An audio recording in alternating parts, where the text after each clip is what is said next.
देखिए, supreme court ने interim relief दिया। हमारी पार्टी का और all India Muslim personal law board का ये स्टैंड रहा है कि ये पूरा कानून काला कानून है, ये अनकॉन्स्टिट्यूशनल है। इसलिए अनकॉन्स्टिट्यूशनल है ये कि फंडामेंटल राइट्स को वायलेट करता है, चाहे आर्टिकल 14 हो, 15 हो, 25 और 26, 29 हो। तो ये जो इंटरिम ऑर्डर है, इससे हटकर हम इसको कॉशियसली देखते हैं। क्यों देखते हैं? क्योंकि इसमें करीब 45-48 अमेंडमेंट्स हैं। एक अमेंडमेंट ऐसा है कि अभी जब हम बात कर रहे हैं, लिमिटेशन एक्ट अप्लाई हो रहा है, तो जितने लोग लैंड ग्रैबर्स हैं या एंक्रोचर्स हैं वो मालिक बन रहे हैं। और फिर वफ़ इवैक्यू प्रॉपर्टीज़ जो है वो ख़ास तौर से देश में पूरी जगह पर और पंजाब हरियाणा में बहुत है, वो अब गवर्नमेंट कस्टोडियन में चले जाएंगे, तो वक्फ बोर्ड से हम उसको लूज़ कर रहे हैं। तीसरा ये है कि सेक्शन 2 में जो ट्रस्ट एक्ट है, जो सुप्रीम कोर्ट ने जजमेंट में कहा था कि वो वक्फ की प्रॉपर्टी है, गवर्नमेंट ने सेक्शन 2 के जरिए पूरे ट्रस्ट को निकाल दिया वक्फ से। और इसका पहला फायदा होगा देश के सबसे बड़े दौलतमंद आदमी को, जिसने खोजा ऑर्फनेज पर अपना घर तामीर किया था, जिसका केस अभी सुप्रीम कोर्ट से है, तो सेक्शन 2 से उसको फायदा होगा। पूरे जो वक्फ जो ट्रस्ट है उसको ट्रस्ट है बोल के वक्फ से निकल जाएंगे। चौथा ये है कि ये 5 साल का प्रोविजन है। कौन तय करेगा कि 5 साल से प्रैक्टिसिंग मुसलमान है? और अगर कोई महिला होगी तो उसका कौन तय करेगा? और जब वो 5 साल तक मुसलमान के वक्फ को नहीं दे सकेगी, दूसरे धर्म को दे सकेगी, तो ये तो नुकसानदेह है। फिर गवर्नमेंट ऑफ इंडिया ऐसे रूल्स बनाएगी जिससे वक्फ कमजोर होगा, वो फेडरलिज्म का भी वायलेशन होगा। कलेक्टर आज भी किसी मुतवल्ली को ऑर्डर दे सकता है कि भैया आप इस तरह का काम करो, जो उस मुतवल्ली और उसके वाकिफ के खिलाफ होगा। अगर नहीं सुनेगा तो जेल को जाएगा। तो इसमें ऐसे कई प्रोविजंस है, सेक्शंस हैं जो वक्फ बोर्ड को ख़त्म कर रहे हैं।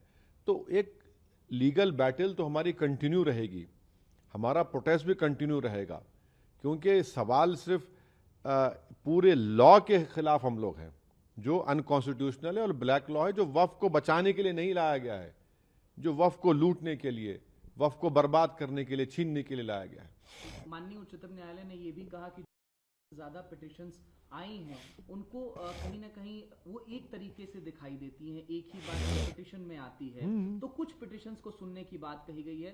5 ठीक है, सुप्रीम कोर्ट ने कहा है 5 पिटिशन सुनी जाएंगी, बहुत अच्छा है। हम तो यही चाहेंगे कि ऑनरेबल सुप्रीम कोर्ट इसको जल्द से जल्द सुने, क्योंकि इसमें ऐसे कई सेक्शंस हैं जिससे वक्फ को ख़त्म किया जा रहा है। और हम उम्मीद करते हैं कि सुप्रीम कोर्ट इस पर सुनवाई करेगा और एक कंटिन्यूस बेसिस पर फ्यूचर में सुनवाई होगी। सर, वक्फ कानून के लागू होने के बाद देखा कि देश के कई हिस्सों में हिंसक प्रदर्शन हुए। पश्चिम बंगाल से ज्यादातर तस्वीरें देखिए हिंसा जो हो रही है हम उसका कंडेम करते हैं, चाहे वो एक हिंदू धर्म के बाप बेटे का मॉब लिंचिंग हो या फिर एक मुसलमान की पुलिस फायरिंग में मौत हो। मगर सरकार ने यह कानून क्यों लाया? आपने इस तरह का कानून बनाकर भारत के सोशल फैब्रिक को वीक कर दिया। आपने इस तरह का कानून बनाकर भारत की जनता को पैगाम दिया कि हिंदू धर्म के एंडोमेंट बोर्ड, बौद्ध धर्म के, जैन धर्म के, सिखों के गुरुद्वारा प्रबंधक कमेटी के लिए कानून होगा और मुसलमानों के लिए अलग कानून होगा। ये आपने किया ना काम, सरकार ने किया काम कि आपने बताया, ये नफरत की मिसाल आपने, डिस्क्रिमिनेशन की मिसाल आपने कायम की है। हम तो कह रहे थे पार्लियामेंट के अंदर जॉइंट वर्किंग कमेटी में हमने टाइसन नोट भी दिया। ये तो सरकार की जिम्मेदारी है। सरकार की इस गलत फैसले की वजह से आप टारगेट कर रहे हैं मुसलमानों के ईमान को, मुसलमानों की मस्जिदों को, दरगाहों को, इमाम बाड़ों को। और अब कैसे उम्मीद करेंगे कि कोई गयूर मुसलमान आपके सामने सर झुका देगा, आपके कानून को एक्सेप्ट कर लेगा, जो कॉन्स्टिट्यूशन के खिलाफ है, फ्रीडम ऑफ रिलीजन के खिलाफ है, आर्टिकल 26 का ग्रेव वायलेशन है। कल सीजे पर चिंता व्यक्त की थी जिस तरीके से हिंसा हो रही थी सर, और कहीं ना कहीं अब आगे किस राह पर देखिए हम वायलेंस के खिलाफ थे, हैं और रहेंगे, मगर प्रोटेस्ट हमारा अधिकार है। हम जनता के दरमियान में जाएंगे, अपनी बात को रखेंगे, प्रोटेस्ट होगा। All India Muslim personal law board ने जो प्रोटेस्ट का प्रोग्राम बनाया, हम उसकी सपोर्ट करते आए, सपोर्ट करेंगे, ह्यूमन चेन का उन्होंने ऐलान किया, एक डेट को ह्यूमन चेन होगी, एक तारीख के दिन कोई डेट अनाउंस होगा जिसमें 10 मिनट के लिए लाइट बंद होगी, महिलाओं का प्रोटेस्ट होगा। प्रोटेस्ट तो डेमोक्रेसी की रूह है भाई, वरना अगर प्रोटेस्ट नहीं होगा तो फिर डिक्टेटरशिप रह जाएगी, फिर जमहूरियत कहाँ रहेगी, लोकतंत्र कहाँ रहेगा। प्रोटेस्ट पीसफुल होना चाहिए और पीसफुल होगा इंशाल्लाह।